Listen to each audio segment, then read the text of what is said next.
What if I told you that the two countries engaged in the most brutal conflict of recent times may come out stronger than the rest of the world when it's over? And the key phrase here is when it's over, or come out better, because right now it's absolute hell. According to the latest statistics that I've seen at the time of making this video, Russia has lost about 250,000 soldiers dead, and up to a million people, up to a million casualties. Ukraine, 60 to 100,000 people dead and about 400,000 total casualties. So obviously living there right now is terrible, and going through war is terrible. This isn't about what's right or wrong and who's winning. It's about iteration and adaptation and anti-fragility. So war, while horrific, it's forcing Russia and Ukraine to evolve faster than everybody else on the planet. The war is providing relentless real-world um, iteration of and testing of technology and strategy and logistics, and leadership.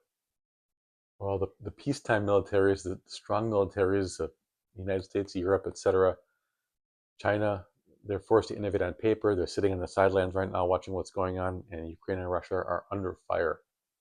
This reminds me of the story of someone I knew a couple of years ago, a friend.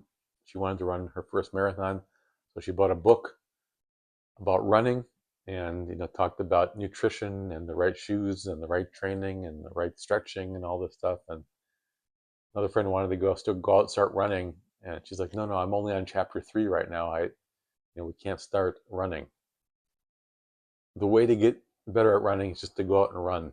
And the dirty little secret is the way to get better and stronger militarily is you have to fight wars.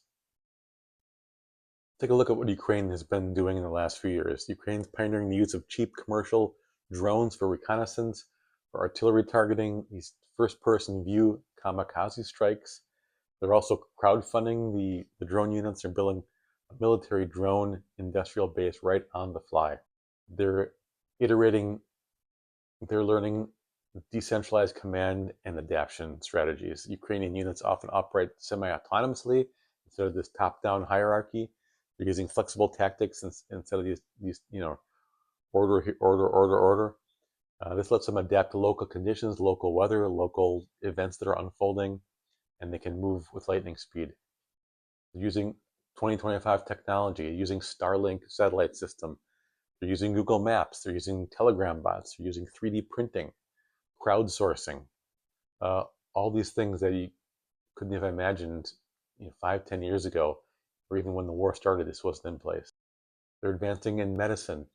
The pressure to treat and evacuate wounded soldiers fast has led to cutting-edge battlefield trauma care, mobile medical units. They turned pickup trucks into mobile missile launchers. They've repurposed some of their Soviet-era weapons and hacked them together with Western innovation. Now let's look at the Russian side. I remember when this conflict started, the narrative out there was that Russia was so out of date. They didn't have enough uniforms, they didn't have enough food, they didn't have enough bandages. They were just sending people out, and to a degree that was true.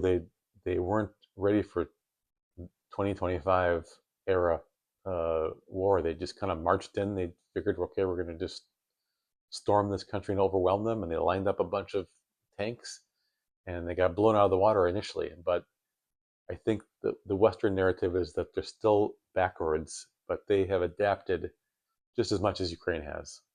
They are also using these FPV drones, first-person view drones, at large scales. They're leveraging also the 3D printing and the decentralization tactics that I talked about with Ukraine.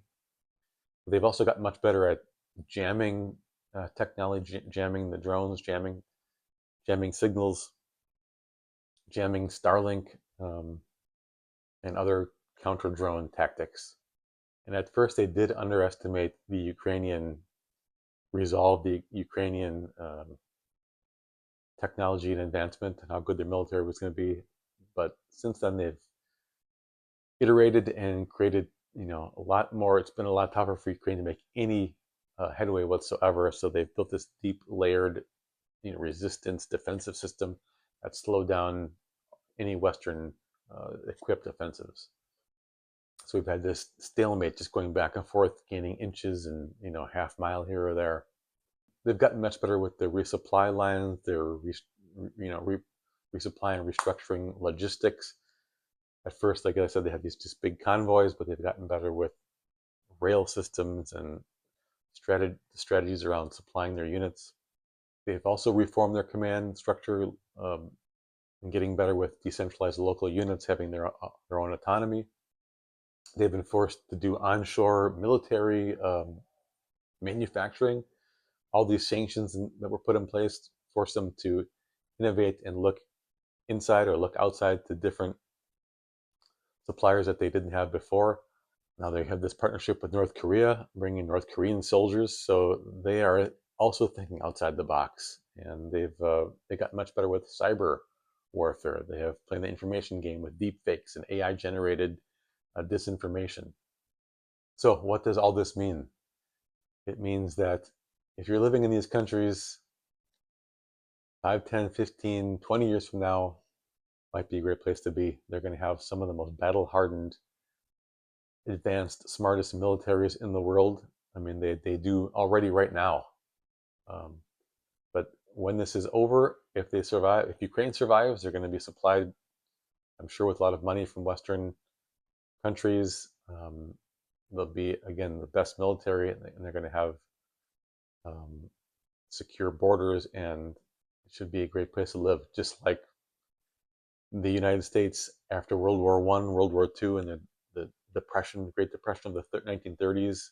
In between there, we came out of this as a superpower, and the generations, in the 50s, 60s, 70s, and today, we've all benefited from those sacrifices. So would you like to be going through all that, and all those world wars and the famines and depressions? No, but the people who come out of this, if they survive, even Russia, I mean, that's the fear from this side, from the Western side. Russia's going to come out of this they could come out much stronger. I don't know if Putin survives this, but they will definitely be battle hardened and technologically advanced as well. So all this talk about how weakened Russia is and how they're near collapse, I don't buy it. Yes, they've had a brutal, they've lost hundreds of thousands of men, of people, but they're going to survive just fine, and they'll be a force to be reckoned with. I'd love to know what you think.